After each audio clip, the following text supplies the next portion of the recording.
He didn't carry a sword. He didn't work miracles in crowded squares. He didn't walk on water or call fire down from heaven. He simply spoke, not loudly, but truthfully, not theatrically, but with power. And somehow, those words, short, quiet, soaked in the gospel, still echo to this day. This is the story of St. Peter Chrysologus, the bishop whose words were worth their weight in gold. He was born near the end of the 4th century, in a small Roman town called Imola, in northern Italy. He wasn't of noble blood. No signs or wonders announced his birth. Just a boy who loved silence, and whose heart leaned toward things eternal. From a young age, Peter wasn't drawn to what dazzled.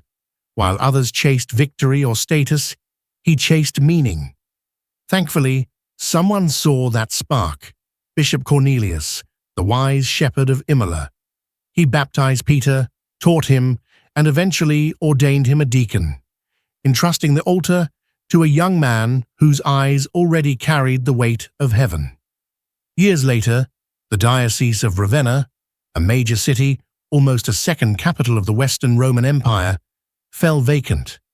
The people needed a bishop, strong, wise, and trustworthy. While leaders searched among the powerful, Pope Sixtus III looked elsewhere. He chose a young, unknown deacon from Imola. Peter was appointed Bishop of Ravenna. He didn't resist, he didn't hesitate, he simply began. What made him stand out wasn't miracles, it wasn't political might, it was his preaching. People began to call him Chrysologus, from the Greek meaning golden word. Not because he spoke at length, but because every word he uttered seemed to pierce the soul. For over 20 years, he delivered homilies. Nearly 180 of them remain. Each one was brief, clear, and deeply grounded. No fancy language, no intellectual sparring. Just the gospel, broken like bread for the hungry. He preached on life, on repentance, on true faith, and the danger of hypocrisy.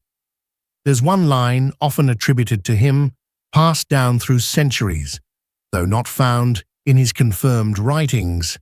Whoever toys with the devil cannot rejoice with Christ. A widely circulated saying, but its source remains uncertain. But one of his clearest acts of wisdom and faithfulness didn't happen in the pulpit. It happened in a letter. In 448, a prominent monk named Eutyches began spreading heresy, claiming that Christ had only a divine nature, not a human one. The Church condemned his teaching. But Eutyches didn't stop. Instead, he wrote letters to influential bishops in the West, seeking support. One of those letters was sent to Bishop Peter Chrysologus. Perhaps Eutyches believed that if the bishop of golden words took his side, it would sway public opinion. But Peter didn't rush to judge. He didn't condemn. He simply replied, firmly and gently.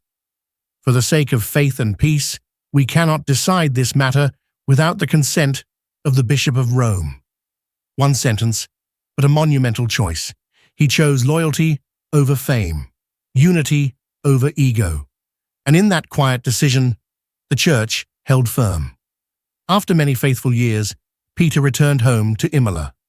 There was no grand farewell, no public fanfare, just a shepherd returning to where it all began, with peace in his heart, and his homilies echoing still. He died around the year 450. Nearly 3 centuries later, in 1729, the Church declared him a Doctor of the Church, a title reserved for those whose teachings reveal divine wisdom, shaped by the Spirit of God. He didn't shake the world with noise. He didn't leave towering monuments. But he left words, words that were short, words that were clear, words that didn't seek attention, but led people back to God. And because of that, though the centuries have passed, he has never fallen silent. If you find yourself living in a noisy world where truth is buried under power, performance, and pride, remember St. Peter Chrysologus. He didn't shout to be heard. He simply spoke what was right. And truth, spoken with love, echoes forever. Thank you for spending time with this story. If something here touched your heart, please hit subscribe to journey with us through more holy lives, where the light doesn't lie in spectacle, but in steady, silent faithfulness to truth. See you in the next video, and may Saint Peter Chrysologus intercede for us, so that our words today may become seeds of gold for the world tomorrow.